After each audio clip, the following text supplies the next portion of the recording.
I really desperately hope that everyone can keep up with what I've got planned today. We're going to rehash a tiny bit of last episode to get us properly back into the flow of things. Choji, Sakura, and Shino are sitting in a branch way above the ground as they decide on how they want to approach their task. Sakura is going through the data book while Shino and Choji discuss their options. As Sakura spots misinformation in the book and tries to share this, they're attacked from behind. However, something else was happening in these moments. Far below them on the ground rings the distinct clash of metal. Peering cautiously over the edge, Shino watches as two teams confront one another. They are the Sound and the Cloud. Shino suggests that they should leave and avoid getting caught up in the fight below. Meanwhile, Zaku sprints between the group of Cloud Ninja. He releases a hail of air bullets in haphazard directions to split them up. Though Omoi and Karui scatter, Atsui tanks the hits, leaving Zaku open for a quick strike. In a flash of steel, Atsui severs two of Zaku's fingers, and before he can land another strike, Dosu jumps in. Saving his ally, Dosu simultaneously berates Zaku for trying to go it alone. Choji mutters about the savagery the ninja are employing against one another. Drawing their blades, Karui and Omoi leap into the fray. Lightning sparks around Omoi as he drives his sword into the ground. As his lightning transfers from his blade to forking across the ground, it kicks up a great cloud of dust. Rin emerges first from the cloud, turning and weaving several hand seals. Before her seals finish, a spire of sand drives up from the ground and impales her. A confident Gaara steps out from cover, but Rin's genjutsu reveals that the body he struck was fake. Gaara doesn't even glance around, waiting for the next ninja to expose themselves. Descending from above, Karui drives her sword into his shoulder with her blade. When it strikes him, it glances off his shoulder as if he were wearing invisible armor. Omoi enters between Karui and Gaara, planting a foot on Gaara's chest to push him away. Sand twists around Omoi's foot before he can expel Gaara. Another spear of sand begins forming at their feet, and Omoi manages to pull free right before it strikes. Only his sandal is left behind as they back up to Atsui. Sound Ninja turning around, the Cloud Ninja find themselves surrounded, but Gaara is apparently alone. Dosu feels a queasy feeling in the pit of his stomach when he looks at Gaara. The raw, killing intent coming from the Sand Ninja is suffocating for Dosu. When he saw him during phase 1 of the exams, he definitely did not feel this menace. So he reshifts his focus to the Cloud Ninja exclusively. On the other hand, Omoi is unbothered by Gaara's intensity and decides to take him on while his team faces the Sound. Atsui meets Dosu head-on, while Karui fights Zaku and Rin simultaneously. As Team Kurenai watch from overhead, yet another assailant ambushes them from behind. The tree limb they're on is enveloped in a vibrant explosion of electricity. The force of the ninjutsu is so great that it disintegrates the tree limb and all those on it. Below, Sakura and team are hiding in thick bushes, thankful for Shino's foresight. Right after his suggestion, Sakura got right to work in setting up a genjutsu. Just in case they would be found or attacked, they should have an out. Now exposed to the three teams below, the mystery assailant falls into the fray. Shino tells them to wait for an opening to escape. Sakura instead claims that they could take advantage of the chaos. They could get major information and, best case scenario, take a scroll. Shino says it would be foolish to join the fatal four-way. But Sakura insists that they wouldn't have to fight at all if they waited for their most opportune moment. Karui weaves through Rin's genjutsu conjurings and clashes directly with Zaku. Sakura realizes how weak Rin's genjutsu is, and that she hasn't really watched anyone else do genjutsu lately. Overwhelmed with one injured hand, Zaku exerts as much chakra as he can to expel a wall of air. This buffets everyone around him and knocks them backward. As the fighting settles for a moment and everyone recovers, the mysterious assailant sprints through them. Dashing past Gaara, the Cloud Ninja, and straight to Zaku, he strikes perfectly just below the sternum. As Zaku folds in half from both pain and a loss of breath, the ninja turns to avoid the falling Zaku. Producing a long knife from his back, the ninja thrusts down and into Zaku's back. Everyone's silent for a time, realizing that the man had summarily executed Zaku. As if they had awakened from the stupor all at once, they resumed their fighting. Choji stutters fearfully, struggling to keep the volume of his voice down. He whispers that the man who killed Zaku is a stone ninja. He saw his headband tied to his belt. Sakura asks if he's sure, because why would there be a stone ninja here? How could there be? As they watch on, they realize more than ever that the stone ninja definitely is not after the scrolls. He's fighting specifically to kill whoever lets down their guard. When the ninja turns his dominating gaze to Gaara, they both find a ninja that can withstand the other's attacks. This shifts the Cloud Ninja to focusing on the remaining two Sound Ninja. Though Gaara tries to grab the man with sand, the Stone Ninja deftly dodges every attempt. Dropping a scroll from his overlong sleeves, Dosu unfurls it with a toss and conjures its sealed jutsu.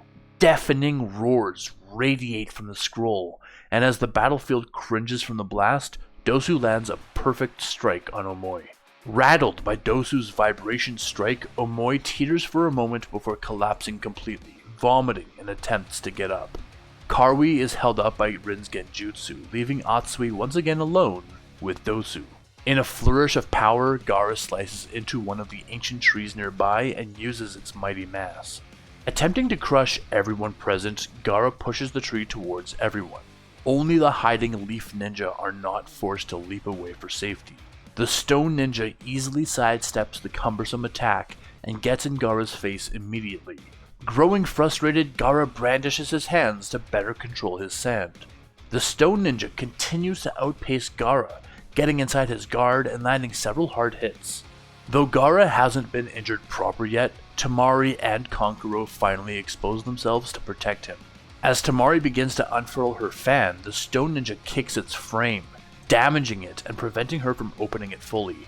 He does the same to Kankuro, landing a heavy strike to his still wrapped puppet's head, caving the structure in. As the sand ninja scramble, confused by this extremely capable stone ninja, the cloud upset the balance even more. Rin is finally outmaneuvered and taken out. Only Dosu remains and is clearly weighing his options between fight or flight. Shino pulls out his databook and flips fast through its pages. Sakura tries to get his attention that it's a waste of time, but he extends his book to her and nods at the last remaining ninja. Dosu's information in the book reflects exactly what he's exhibited so far. Muttering, Shino suggests that some of the entries in the book are actually correct. Sakura shakes her head in confusion. She thought the books were simply meant to be misleading, or represent how mission information isn't always accurate. But if some of the information was right, did that mean they need to figure out which information was correct? Shino reflects that the books are still too untrustworthy on a person-to-person basis. It's unreliable to try and pick through the truth. Choji suggests tossing their books then. What a waste of time. Shino tells him no. There's a possibility that the proctor is treating the databook as a fourth scroll. They will finish this competition with everything they started with, just to be safe. As they return their focus to the brawl, a strange darkness descends. This isn't like real darkness, they can still see everything fine. Instead, a sudden dread wafts over them like a draft of cold air. It's clear that everyone feels this as the fighting halts. It's as if the angel of death were upon them. Even Gaara stumbles, as everyone attempts a retreat as if it'll protect them from the weight upon them. Team 9 is just far enough away that they're not so distinctly affected. But the darkness intensifies and the fighters begin to pass out. Sakura shivers. What could it be? She looks to her allies only to see they've passed out as well. Only herself, Gaara, and the stone ninja remain awake as the latter two search around for the conjurer of the trick. Sakura blinks, and suddenly Lord Orochimaru has appeared between Gaara and the stone ninja. In a wicked fast snap, Orochimaru kicks Gaara, who hurls into a tree. Gaara slumps, unconscious. When the stone ninja turns to leave, he runs straight into Jiraiya. Sakura wonders how long Lord Jiraiya was standing there, as if he too had just suddenly appeared. Orochimaru stares the stone ninja down, and before he's able to act, he foams at the mouth and falls over. Jiraiya stops Orochimaru as he attempts to execute the ninja, and insists they can interrogate him for info. Rolling his eyes, Orochimaru tells Jiraiya that they've already had dozens going through interrogations. Jiraiya remarks that clearly this guy was on a special mission. He probably knows more than the rest. Scoffing, Orochimaru insists that none of them ever end up knowing anything. The village hidden in the rocks plays all their stupid plans very close to the chest. Jiraiya reminds him that the interrogation squad are doing the questioning. As such, it shouldn't even be a concern to Orochimaru. Why is he being so resistant on this one point? Orochimaru's mood turns razor sharp and he snaps at Jiraiya. He wonders how one of the Sannin could let such trash into the Chunin exams. He points at Zaku's corpse, where luckily the tree that Gaara fell did not land. Orochimaru tells Jiraiya that it was clearly an assassin's execution. The style of the kill gives itself away. The Chunin exams, therefore, have already been disrupted. And it wasn't a Leaf Ninja killed, it was some no-name village. If news of this gets out, the Leaf could be implicated for being so light on security, especially in the face of war. Jiraiya nods and admits his mistakes, but suggests Orochimaru calm down. Closing until he's just inches from Jiraiya's face, Orochimaru tells him with wicked acidity that security is Jiraiya's sole job. Now, or over the last 30 years, it seems as though he's on cleanup detail after all of Jiraiya's mistakes. Sometimes, Jiraiya needs to get serious. Sakura's frozen in fear of what may happen if she's found out listening in on the argument between two Sannin. No matter how much Jiraiya tries to damage control, Orochimaru just seems to get more angry. Eventually, Orochimaru gets to the point where he shoves Jiraiya. But what happens when a mountain pushes another mountain? Jiraiya keeps his footing and turns silent. Orochimaru tells him that they're ending the war this time, no matter what, before vanishing from Sakura's sight. After several more silent seconds, Jiraiya relaxes and sheathes the kunai he'd brandished under his vest. Shaking his head, Jiraiya too vanishes with the body of the stone ninja. Frozen, Sakura's jaw hangs as she tries to process what she just saw. Snapping back to reality, she shakes her head and runs into the clearing. Quickly getting to work, she searches through the rubble and unconscious ninja. Uncovering an earth scroll, Sakura fist pumps before running back to her team's bush. Ditching stealth, she begins shaking and slapping her team back to consciousness. Somewhere else in the forest, we find Naruto and Tenten walking carefully between a thinner bunch of trees. Hinata went missing without notification or sound, so the remaining two are on guard. A strange mist, almost with a life of its own, snakes through the trees toward Naruto and Tenten. Soon it becomes so thick that Naruto can't see anything. When he turns to Tenten, she's gone. Growling, Naruto chooses a direction at random and just begins sprinting towards it. Tripping over the root of a tree, he stumbles. As he finds his balance and straightens, Zabuza Momochi steps out of the fog. Brandishing his sword before a stunned Naruto, Zabuza swings his mighty blade into the young Genin. And that's it for today. Whew! I think I'm going to need to take a breath. I won't spoil anything, but there's this episode of Game of Thrones. One of the characters nearly suffocates in a mass of warring people, and it's one of the most real representations of war before guns. When you have an organized setting of few combatants, it's easy to keep it clean, to easily understand all that's going on and not get lost in the weeds. But with more combatants, things will get confusing, and fast. So a couple of things to note beyond all the crazy stuff that happened. Typically, Orochimaru would have spotted that Sakura had kept her composure. However, he was much more fixated on his annoyance with Jiraiya. It was a simple case of arrogance, as they disregarded that anyone might withstand Orochimaru's power of intimidation. And if you're worried that Sakura and her team kind of had a sneaky highlight, the Forest of Death is not over yet. This is a major arc in both canon and my rewrite, so I'm going to continue taking my time with it. There are a lot of moving parts behind the scenes, from Orochimaru to these conniving stone ninja, to what headaches Minato is facing in his meetings with the other Kage. There were questions pertaining to this as well.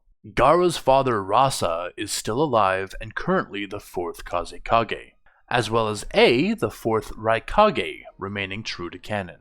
When it comes to writing chaos, it can be insanely difficult to follow, so I hope it's all good. Hopefully the visuals helped a little bit. It's pretty challenging to have 5 separate teams involved in the same fight, albeit with one team hiding the whole time. This episode was also pretty important for illustrating the power scale that I'm hoping to continue. I had Genin, Jonin, and some Sannin in the mix, and I hope I was able to describe the difference between them pretty clearly. Orochimaru is such a threat to even a Jonin level ninja that he tried to turn tail and run. Meanwhile, when the Stone Ninja joined the fight, I wanted him to do some real damage. And it wasn't because he was a specific character, it was because he was a Jonin fighting a bunch of Genin. They're children to him. That's why we had Gaara not only standing toe-to-toe against the Stone Ninja, we also had him tank Orochimaru's reign of fear. This one is no secret. Gaara is an absolute unit for his age. Next time we get to see how Naruto's team faces their challenge. Until then, and as always, the sky's the limit.